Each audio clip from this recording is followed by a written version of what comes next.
Shalom Javerim, les habla el rabino Yosef. Damos gracias al cielo porque estamos una semana más en torno al comentario de una preciosa parashá. La parashá de esta semana se llama Kitabó, cuando vengas o cuando entres.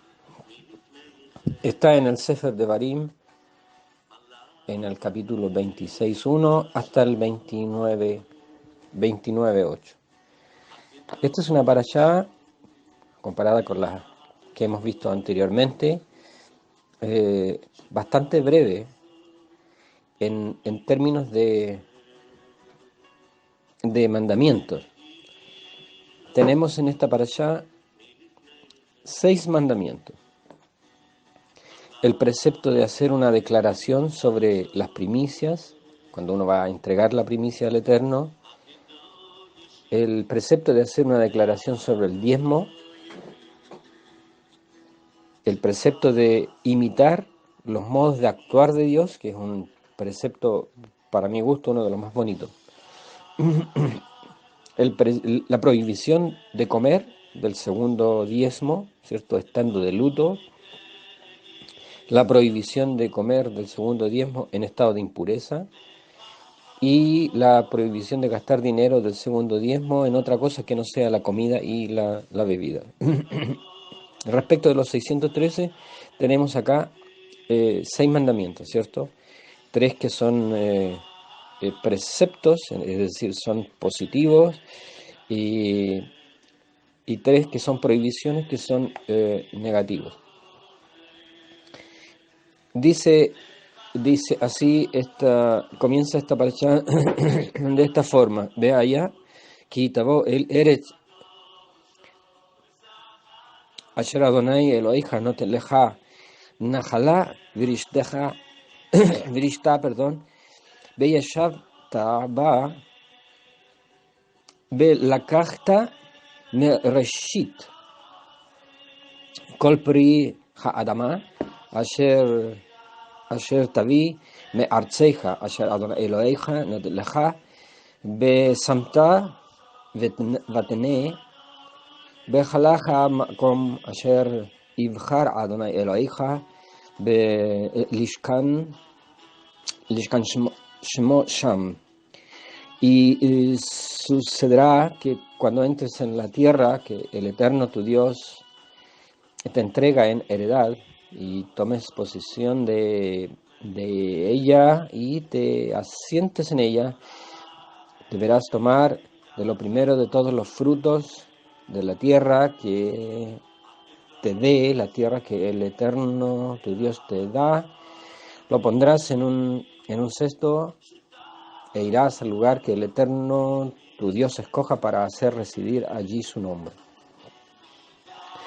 Esta parashá comienza con unas palabras, ¿cierto?, que nos llaman la atención respecto de un hecho, y es que dice: Bejaya Kitabo el Haaretz Asher Adonai Eloheja noten leja.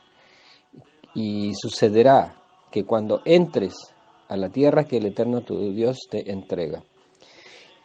Y una de las primeras cosas que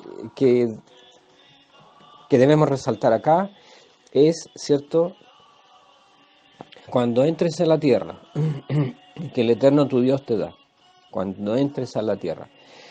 Pero a diferencia de otras formas de estructura gramatical, aquí no dice Kitabó, sino que dice Bejayá Kitabó, y sucederá. Y explicaba yo el otro día que cuando la Torá dice, ¿cierto?, Bejayá, ¿cierto?, y sucederá, del verbo suceder, ocurrir, la sola palabra Bejayá y sucederá me está diciendo a mí que esto sí va a ocurrir.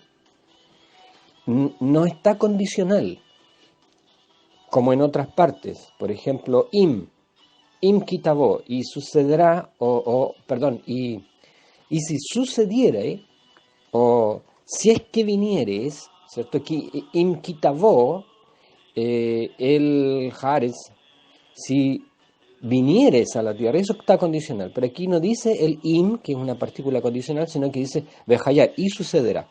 Y el otro día explicaba yo que tiene la misma estructura cuando el Eterno le prohíbe al rey, ¿cierto?, juntar mucho dinero, muchos caballos y muchas mujeres, porque dice, deja ya y sucederá que se desviará tu corazón. Entonces, la Torá, conocedora de la naturaleza humana, lo está dando por sentado. Esto va a suceder. Entonces, ¿cuál es la enseñanza importantísima para nosotros que nos entrega la Torá? Primero, que cuando dice deja ya, me está diciendo, ten mucho cuidado porque esto sí va a suceder. Esto sí va a suceder. No es condicional, sino que, como yo acabo de decir, como el Santo Bendito conoce al hombre, conoce la naturaleza del hombre porque Él lo creó, ¿cierto? Y conoce la inclinación hacia lo malo por parte del hombre, el Eterno da por sentado y por asegurado que esto va a suceder. Entonces esto tengo que tomarlo primero yo como una advertencia. Es decir, ten cuidado con esto va a ocurrir. Y, y a pesar de que la primera lectura de esto, ¿cierto?, es cuando vengas a la tierra que el Eterno tu Dios te da, solo si leemos eso, ¿cierto? Esto podría también estar hablando de cuando llegamos a este mundo, cuando entramos en este mundo. Se nos enseña, ¿cierto?, de que cuando las almas están en el eterno antes de entrar en esta tierra, ¿cierto? Ya sea que estén en algún, como enseña el judaísmo, en algún lugar de los espíritus, en el mundo de las almas, o ya sea que estén en el corazón del Santo Bendito o en un pensamiento del Santo Bendito, ¿cierto? Cuando la Escritura llama, ¿cierto?, a ese proceso de entrar o de nacer, entrar a la tierra, ¿verdad? Me está llamando la atención sobre algunas cosas que tienen que ver con con aquella carga o aquella maleta que trae el hombre cuando llega a este mundo. Eh, una estructura muy parecida a esta, ¿cierto?, es la que nosotros encontramos en la parashá de Shemot. Dice, y estas son las almas, habla de almas, y estas son las almas que descendieron con Jacob, ¿cierto?, a Mizraim. Y Mizraim, que significa en primera instancia Egipto, también significa, ¿cierto?, estrechez. Estas son las almas que descendieron por la estrechez. Y es una alusión, ¿cierto?, a la matriz de la mujer. Nos llama la atención sobre aquel hecho cuando estábamos en Dios y el Eterno nos introduce en este mundo. Entonces, quisiera enfocarlo desde ese punto de vista. Aquí nos enseñan los rabinos, ¿cierto?, que según la gematría es aquella rama en el judaísmo que estudia los números, las numerologías, las correspondencias numéricas. Y el número, ¿cierto?, de versículos que tiene esta parashá, no de letras, sino de versículos, es 122. Perdón, 122.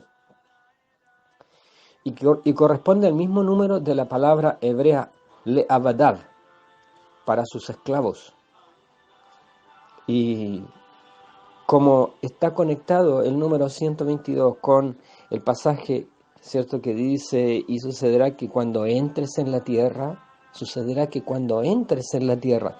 Hay un pasaje en el libro de Hebreos que está hablando del Mesías y dice, y cuando introduce al Mesías en la tierra, y está hablando de, ¿cierto?, la humanización, por decir así, ¿cierto? El hecho de que se haya vestido de carne, el verbo de vida se haya vestido de carne. Entonces está estructurado de la misma forma.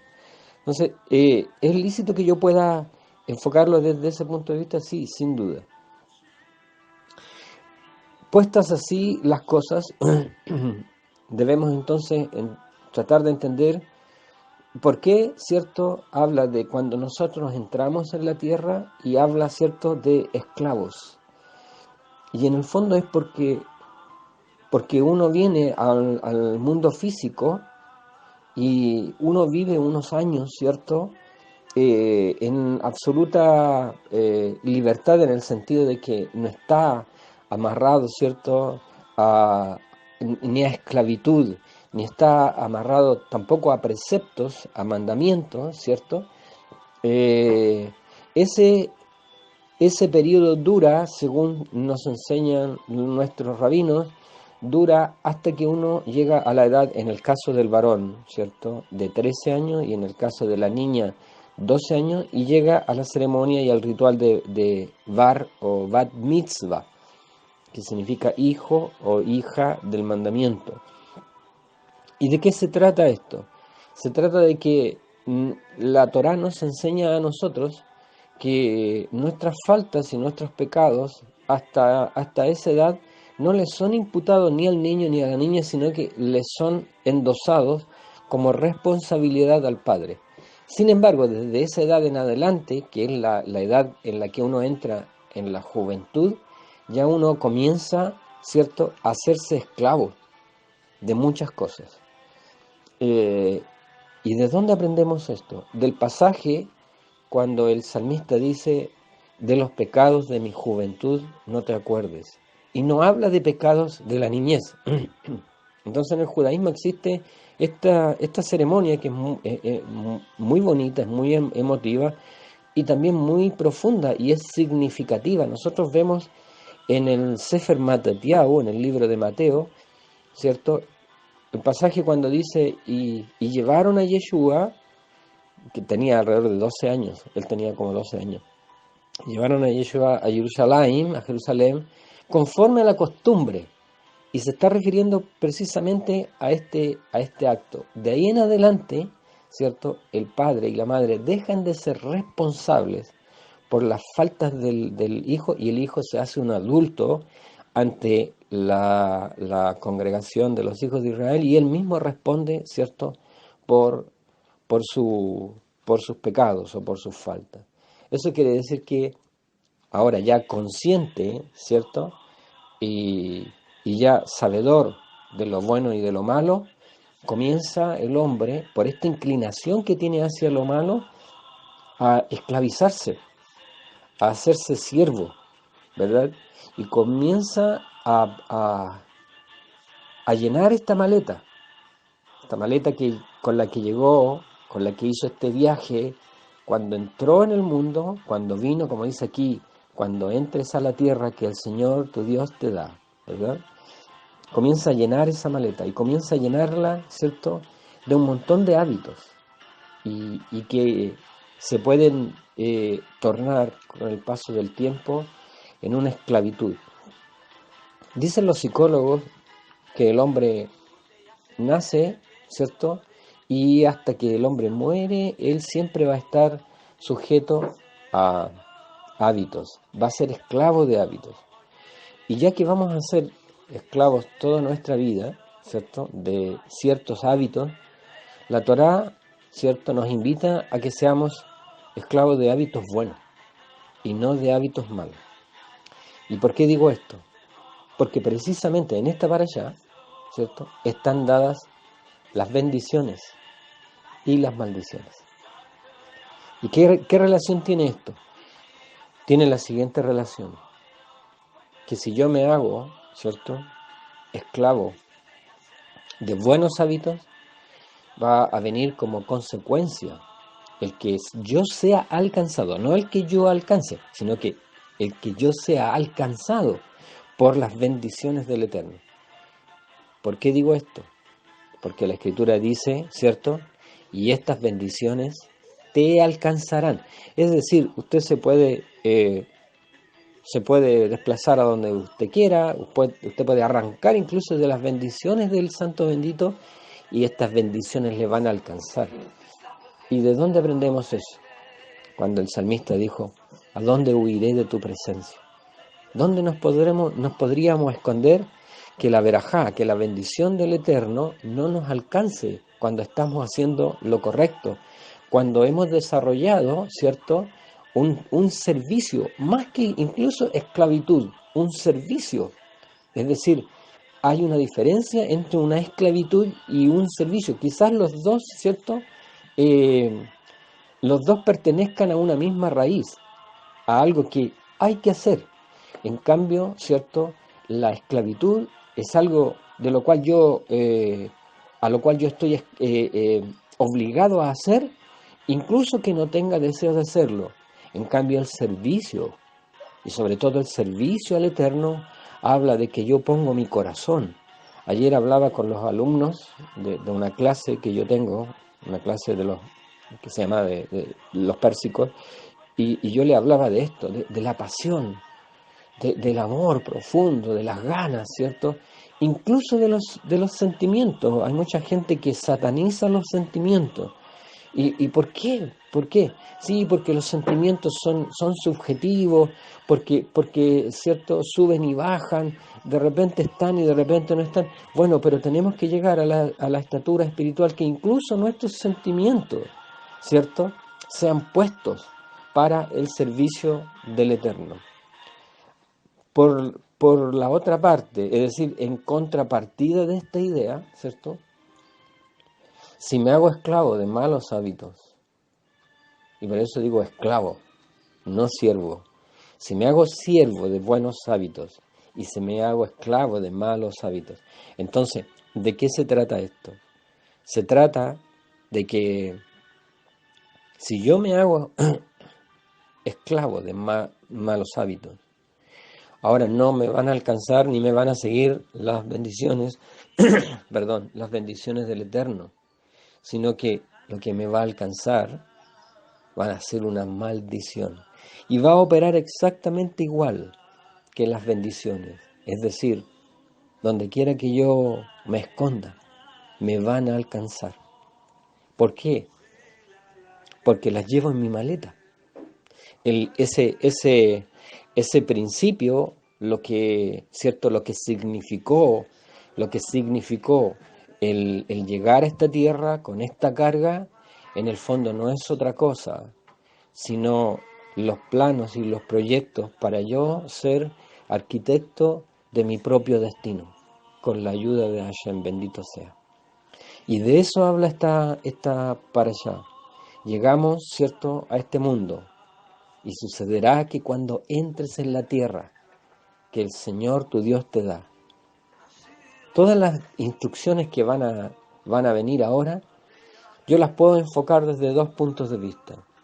Desde el punto de vista, ¿cierto?, de cuando nuestros padres entraron a la tierra de Canaán, o cuando yo llegué a esta tierra, cuando, ¿cierto?, pasé por la estrechez de la matriz de mi madre y llegué a este mundo.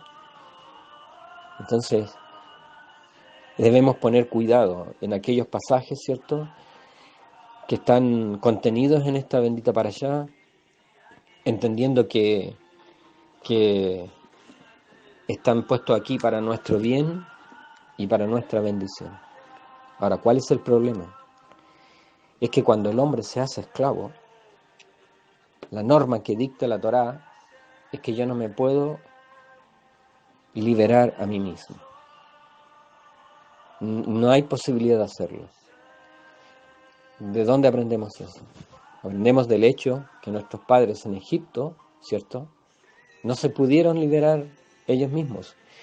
Siempre me pregunté, ¿por qué si nuestros padres eran tantos, ¿cierto?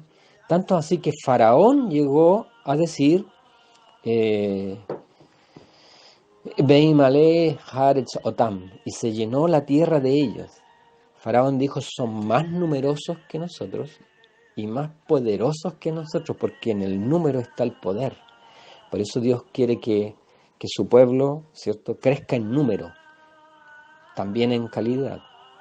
Entonces Faraón dice se ha llenado la tierra de ellos, y ahora son más numerosos que nosotros y más poderosos que nosotros. Y si nuestros padres eran más numerosos, ¿por qué no se libraron ellos? Porque la norma es que Nadie puede dar lo que no tiene. Un esclavo no puede dar libertad si él mismo no tiene libertad. Entonces yo tengo que esperar que el Eterno levante un libertador, un liberador, un Moshe, que vino de afuera, vino de la tierra de Midian, a liberar a los hijos de Israel. ¿Cómo lo hacemos ahora nosotros? ¿Cierto? Bueno, Dios nos ha levantado a uno más grande que Moshe, y que ante la esclavitud del hombre y la imposibilidad del hombre de librarse él mismo de las cadenas, ¿cierto? Él nos ofrece ahí en el Brit Hadashah una de las mejores noticias para nosotros. Si el Hijo os libertare, seréis verdaderamente libres. Si el Hijo os libertare, seréis verdaderamente libres.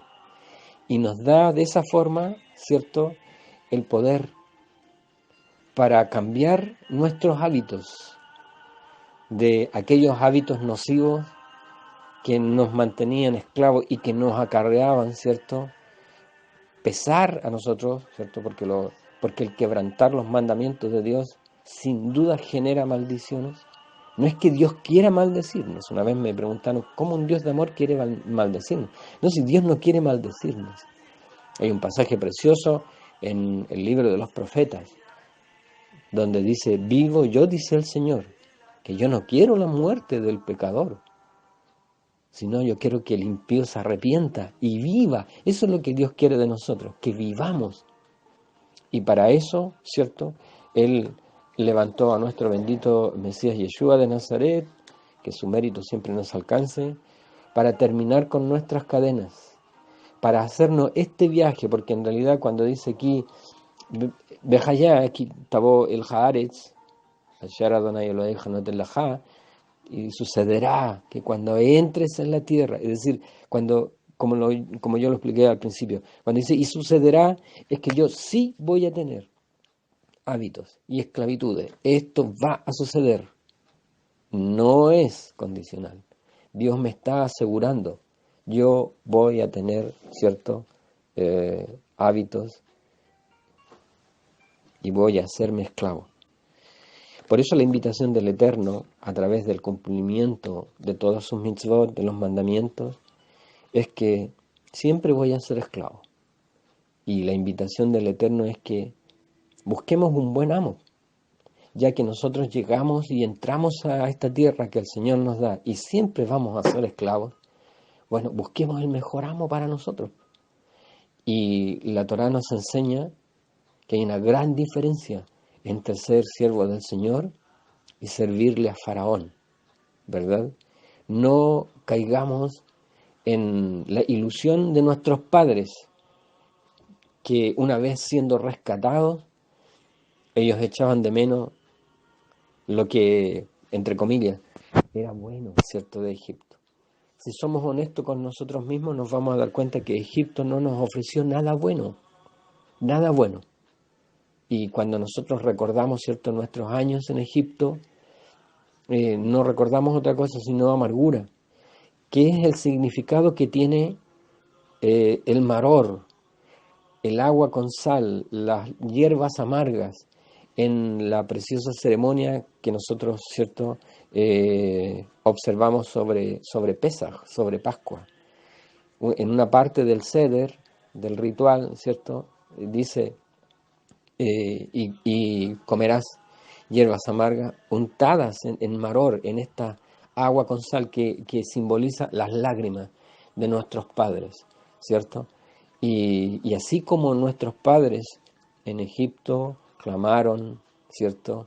Y el clamor del Eterno llegó delante del Santo bendito, así nuestra Neshama, así nuestra alma un día clamó por libertad y ese clamor llegó delante del Eterno y el Eterno nos levantó a nuestro Mashiach, Yeshua de Nazaret.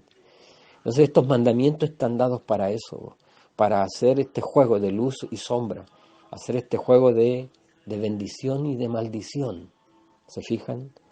Para que nos podamos dar cuenta de qué es la verdad de Dios Y la verdad de Dios camina a veces muy cerca de la mentira del hombre. Por eso dijo nuestro bendito Mashiach, conoceréis la verdad, conoceréis la verdad.